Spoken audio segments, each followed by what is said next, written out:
నమస్కారం city bulletin కి స్వాగతం ముందుగా హెడ్లైన్స్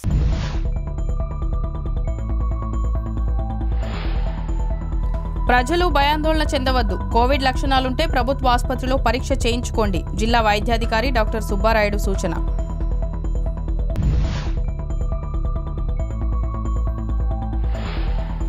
సింగరేణి కార్మికుల పక్షాన ఐఎన్టీయూసీ ఉంటుందన్న కేంద్ర కమిటీ సభ్యులు ఇచ్చిన హామీల గ్యారంటీ పథకాలను అమలు చేస్తామంటూ హామీ జిల్లాలోని ప్రజలు దగ్గు జలుబు ముక్కు కారడం జ్వరంగా ఉండటం లాంటి లక్షణాలు ఉంటే వెంటనే ప్రాథమిక ఆరోగ్య కేంద్రాల్లో కానీ ప్రభుత్వ ఆసుపత్రిలో కానీ ర్యాపిడ్ యాంటీజెన్ పరీక్ష చేసుకోవాలని జిల్లా వైద్యాధికారి డాక్టర్ సుబ్బారాయుడు తెలిపారు జిల్లా కలెక్టరేట్ భవన సముదాయం జిల్లా వైద్య ఆరోగ్య శాఖ అధికారి కార్యాలయంలో శుక్రవారం నిర్వహించిన విలేకరుల సమావేశంలో ఆయన మాట్లాడారు ముందుగా జిల్లా కేంద్ర ఆసుపత్రిలో ప్రభుత్వ డాక్టర్కు కోవిడ్ పాజిటివ్ వచ్చినట్లుగా సోషల్ మీడియాలో వచ్చిన వార్తకు ఆయన వివరణ ఇచ్చారు ఈ నెల 21 నుంచి రాష్ట్ర ప్రభుత్వ ఆదేశాల మేరకు కోవిడ్ టెస్టులు జిల్లా వ్యాప్తంగా చేయడం జరుగుతుందని ఇప్పటి వరకు 1022 మందికి టెస్టులు చేయడం జరిగిందని అన్నారు పాజిటివ్ ఎవరికీ రాలేదని తెలిపారు ప్రాథమిక ఆరోగ్య కేంద్రాల్లో ర్యాపిడ్ యాంటీజెన్ టెస్టులు చేసినప్పుడు పాజిటివ్ వస్తే మళ్లీ ఆర్టీపీసీఆర్ టెస్ట్ చేయించాలని ఆ తర్వాతే కోవిడ్ పాజిటివ్గా నిర్ధారణ అవుతుందని తెలిపారు లక్షణాలున్న వారు మాత్రమే టెస్టు చేయించుకోవాలని పాజిటివ్ వస్తే ప్రభుత్వ ఆసుపత్రిలో ఆర్టీపీసీఆర్ టెస్ట్ చేసి కోవిడ్ నిర్ధారణ చేస్తామని అన్నారు ప్రజలు భయపడాల్సిన అవసరం లేదని సోషల్ మీడియాలో వచ్చే వార్తలను చూసి భయాందోళనకు గురి కావద్దని ఆయన కోరారు మన జిల్లాలో డాక్టర్ గారికి పాజిటివ్ JN1 అనేటువంటి కోవిడ్ వేరియంట్ పాజిటివ్ వచ్చిందని ప్రసార మాధ్యమాలలో చాలా విరివిగా దీన్ని ప్రసారం చేయడం జరిగింది దాన్ని ఉద్దేశంలో పెట్టుకొని ఈరోజు ప్రెస్ మీట్ పెట్టడం జరిగింది ముఖ్యంగా మనము యాజ్ పర్ స్టేట్ ఇన్స్ట్రక్షన్స్ ప్రకారం మరియు డిస్ట్రిక్ట్ కలెక్టర్ గారి ఆదేశాల ప్రకారం మనము 21వ తారీఖు నుంచి మనము కోవిడ్కి సంబంధించినటువంటి ర్యాపిడ్ యాంటీజెన్ టెస్ట్ చేస్తున్నాము ఇది 21వ తారీఖు మనం స్టార్ట్ చేస్తాం మన జిల్లాలో ఇంతవరకు మనము యాజ్ పర్ స్టేట్ గవర్నమెంట్ ఇచ్చిన టార్గెట్స్ ప్రకారం మనం 1022 కేసులు ఈరోజు ఇంతవరకు మనం టెస్ట్ చేయడం జరిగింది 21వ తారీఖు నుంచి అందులో మనకు ఇంతవరకు ఒకటి కూడా పాజిటివ్ రాలేదు నిన్ననే గవర్నమెంట్ జనరల్ హాస్పిటల్లో పనిచేస్తున్నటువంటి డెంటల్ డాక్టర్కి ఆయన టెస్ట్ చేసుకుంటే ఆయనకు పాజిటివ్ వచ్చిందని అని తెలియజేయడం జరిగింది ఇప్పుడు ఉదాహరణకి మనము ఈ JN1 అనేటువంటి వేరియంట్ను మనం కన్ఫర్మ్ చేయాలంటే అది బ్లడ్ శాంపుల్ని జీనోమ్ టెస్టింగ్ పంపించాలి జీనోమ్ టెస్టింగ్ అనేటువంటిది చేయకుండా JN1 అనేటువంటి నిర్ధారణ చేయడానికి లేదు అనేది స్టేట్ గవర్నమెంట్ ఇన్స్ట్రక్షన్స్ సో దాన్ని ఉద్దేశం పెట్టుకొని ఇప్పుడు ఉదాహరణకి ఫస్ట్ ఆఫ్ ఆల్ ఎవరైనా కానీ upper respiratory tract infections acute respiratory tract infections influenza like infections ఉండేటువంటి వాళ్ళు అంటే సీజన్లో చలికాలం కాబట్టి సీజన్ ఎక్కువగా ఉంది కాబట్టి అప్పర్ రెస్పిరేటరీ ట్రాక్ట్ ఇన్ఫెక్షన్స్ ఎక్కువగా ఉండేటువంటి అవకాశం ఉంటాయి కాబట్టి ఏదైతే జలుబు దగ్గు జ్వరము కీళ్ళ నొప్పులు ఇటువంటి ఉండేటువంటి వాళ్ళందరినీ కూడా పిఎస్సిస్లో ఫస్ట్ టెస్ట్ చేయించుకోమని మేము రిక్వెస్ట్ చేయడం జరుగుతుంది దాన్ని అక్కడ టెస్ట్ చేసిన తర్వాత ఏదైనా ర్యాపిడ్ యాంటీజెన్ టెస్ట్ అనేటువంటి అక్కడ చేస్తారు అక్కడ చేసిన తర్వాత ఏదైనా పాజిటివ్ అనేటువంటిది ర్యాపిడ్ టెస్ట్లో పాజిటివ్ అనేటువంటి వస్తే దాని కన్ఫర్మేషన్ కోసం మనము ర్యాపిడ్ ఆర్టీపీసీఆర్ టెస్ట్కి మనం పంపించాలి అది స్టేట్ గవర్నమెంట్ ఇచ్చినటువంటి మన గైడ్లైన్స్ సో మనము ఆర్టీపీసీఆర్ టెస్ట్ చేయకుండా జీనోమిక్ టెస్ట్ అనేటువంటిది మనము యాజ్ పర్ స్టేట్ గవర్నమెంట్ ప్రకారం మనం చేయడం లేదు ఎందుకంటే ఆర్టీపీసీఆర్ టెస్ట్ పాజిటివ్ వస్తేనే will send the samples the Gandhi hospital for genomic testing so అది చేసిన తర్వాత మాత్రమే మనము JN1 అనేటువంటి దాన్ని కన్ఫర్మ్ చేయాలనేది నా రిక్వెస్ట్ సో మీరందరూ కూడా మన దగ్గర మిమ్మల్ని నేను కోరుకునేది ఏంటంటే జనాలకి ఈ వెదర్కి సంబంధించినటువంటి లేకపోతే అప్పర్ రెస్పిరేటరీ ట్రాక్ట్కి సంబంధించినటువంటి ఇన్ఫ్లుయెంజా లైక్ ఇన్ఫెక్షన్కి సంబంధించినటువంటి వాటి మీద విరివిగా మీరు ప్రచారం చేసి ఏదైనా సిమ్టమాటిక్ కేసులు సిమ్టమాటిక్గా ఉండేటువంటి వాళ్ళు బ్రీతింగ్ ప్రాబ్లం ఉండేటువంటి వాళ్ళు పిఎస్సిస్లో మనకు ఉండేటువంటి అవైలబిలిటీ టెస్ట్ చేయించుకోవాలని మీ ద్వారా నేను కోరడం జరుగుతుంది. అదేవిధంగా మీ పాత్రికేయులకు కూడా నేను రిక్వెస్ట్ చేసేది ఏంటంటే ఏదైనా కన్ఫర్మేషన్ టెస్ట్ వచ్చినప్పుడు మనం స్టేట్ గవర్నమెంట్ మేము పోర్టల్లో ఎంట్రీ చేస్తాము. సో ఆ పోర్టల్లో నుంచి మనకు ఉండేటువంటి రిపోర్ట్ అనేటువంటి బయటకు వస్తుంది. సో మీరందరూ కూడా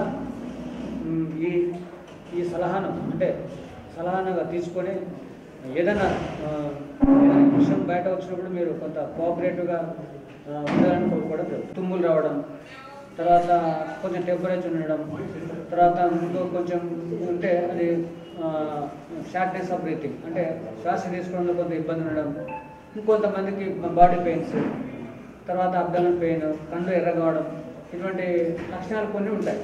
ఈ లక్షణాలు ఉండేటువంటి వాళ్ళందరూ కూడా ఖచ్చితంగా మన అందుబాటులో ఉండేటువంటి పిఎస్సీలకు వెళ్ళేసేసి అక్కడ నుంచి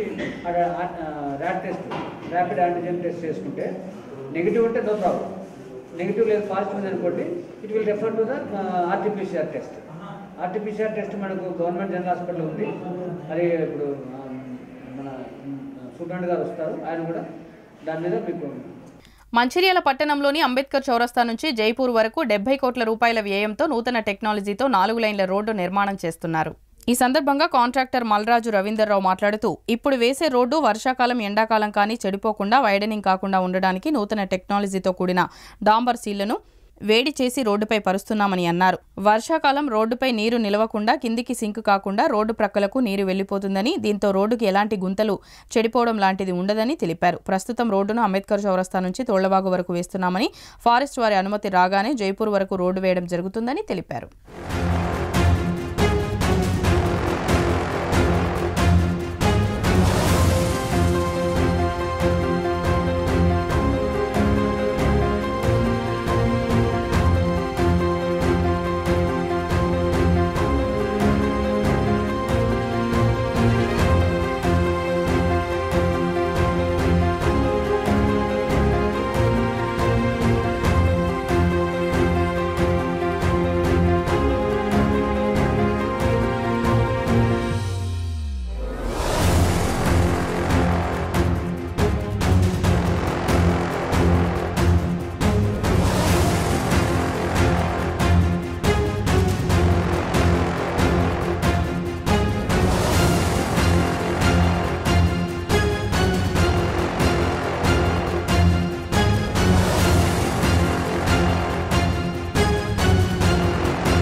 అయోధ్య రామ మందిర ప్రారంభోత్సవానికి అక్షింతలు పంపే కార్యక్రమంలో భాగంగా విశ్వ హిందూ పరిషత్ నాయకుల ఆధ్వర్యంలో శుక్రవారం చెన్నూరు పట్టణంలో పల్లకీ సేవ నిర్వహించారు. ఈ సందర్భంగా అయ్యప్ప ఆలయం నుంచి పట్టణ పురవీధుల గుండా పల్లకీ సేవ చేపట్టారు. మహిళల కోలాటాలు, నృత్యాలతో రామనామ స్మరణతో చెన్నూరు మారుమ్రోగింది. ప్రతి గడపకు సీతారాముని చిత్రపటం, అక్షింతలు చేరే విధంగా కార్యాచరణ రూపొందించామని విశ్వ హిందూ పరిషత్ సభ్యులు పేర్కొన్నారు.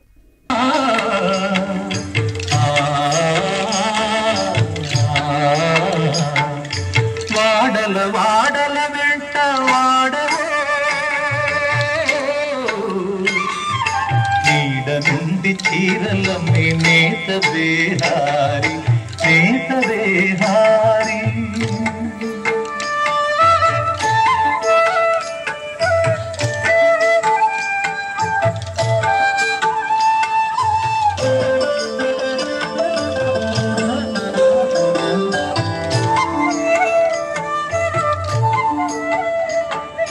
మటమాయముల తన మగువ పసిడి నీరు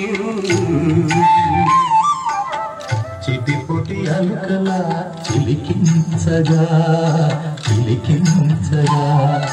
మటమాయముల తన మగువ పసిడి నీరు చిటిపొటి అలుకలా చిలికించగా చిలికించగా కుటిలంపు చేతలు కుచ్చులుగా కట్టి కుటిలంపు చేతలు కుచ్చులుగా కట్టి పటవాణి చీరలనే పలువేహారి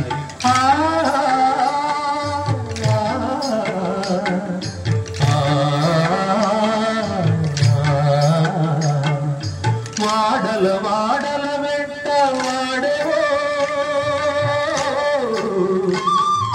నీళ్ళ నుండి చీరలనే నేత దేహారి నేత దేహారి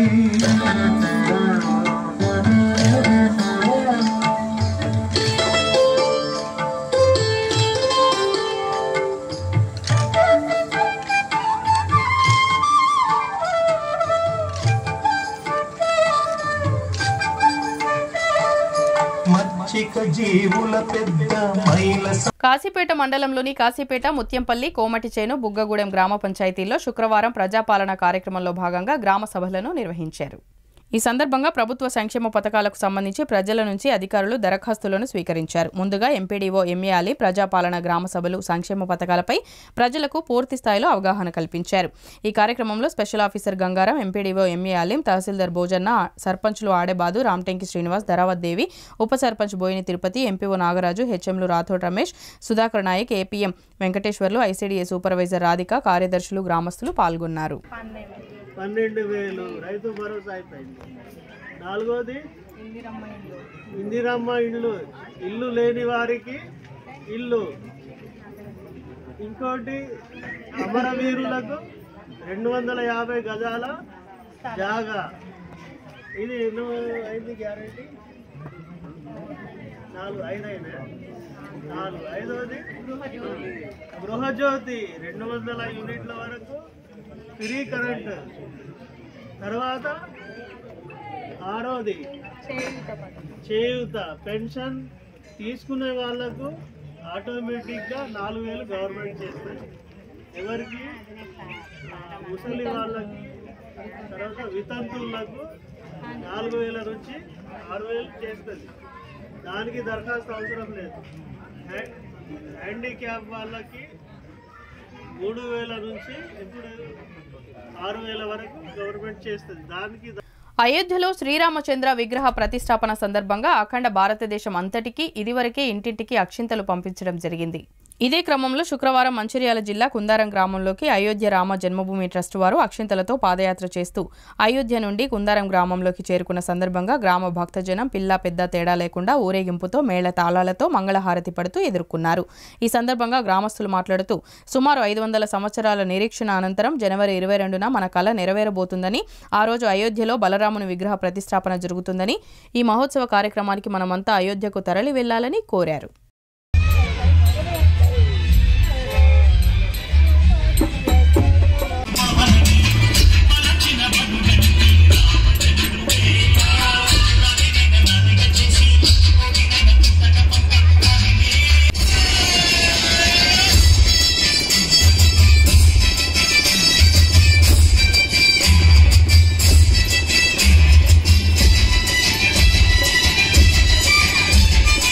మందిరం ఈ మనకు జనవరి 2024లో జనవరి 22 రోజు ప్రాణ ప్రతిష్ఠ అవ్వడం జరుగుతుంది. అక్కడ దానికి సంబంధించింది శ్రీరామునికి పూజ చేసిన అక్షింతలు దేశంలోని ప్రతి గ్రామం ప్రతి హిందువు యొక్క ఇంటికి చేరాలనే నిర్ణయంతో ఈరోజు ఆ క్షేత్ర ట్రస్ట్ ద్వారా కుందారం గ్రామంలోకి ఆ అక్షింతలు తీసుకురావడం జరిగింది.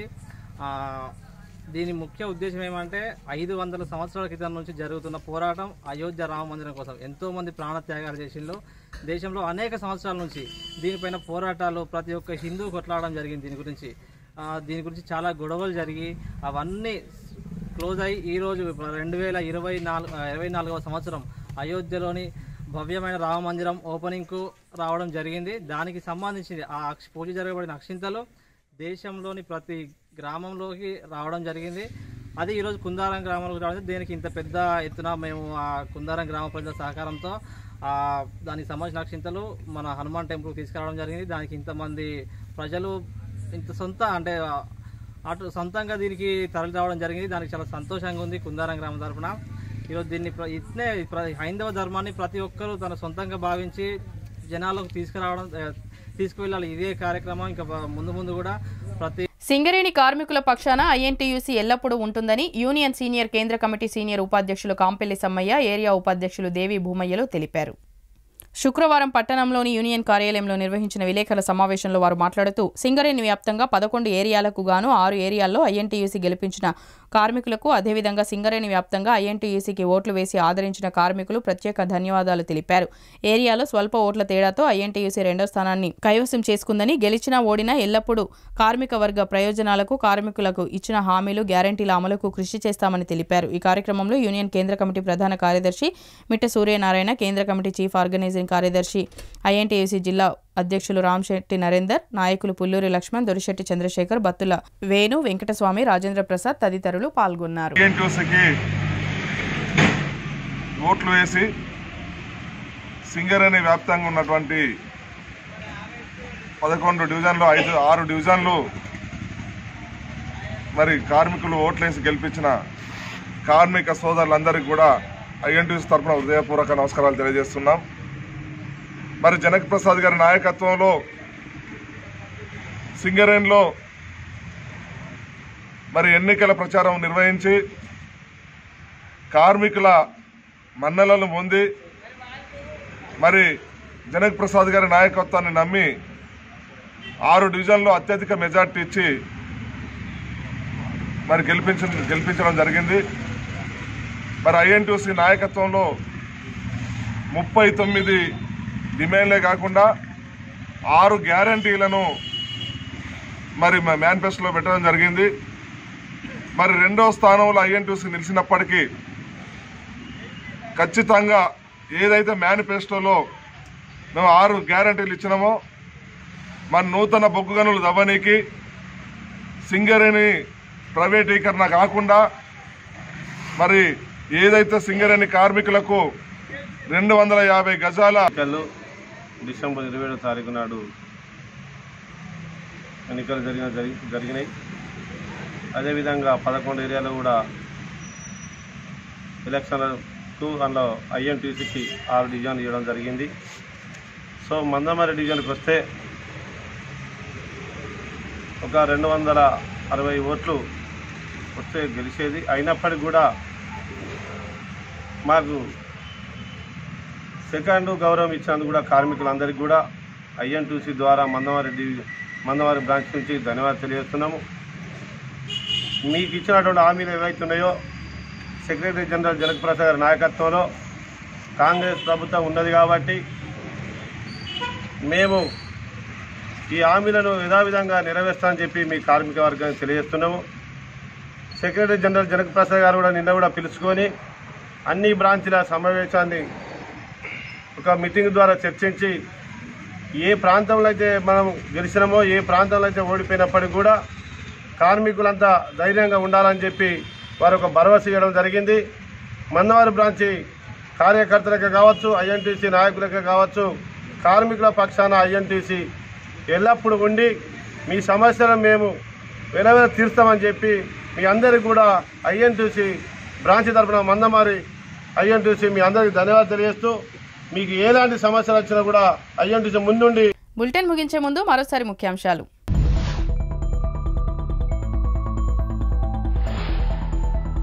ప్రజలు భయాందోళన చెందవద్దు. కోవిడ్ లక్షణాలుంటే ప్రభుత్వ ఆసుపత్రిలో పరీక్ష చేయించుకోండి. జిల్లా వైద్యాధికారి డాక్టర్ సుబ్బారాయుడు సూచన.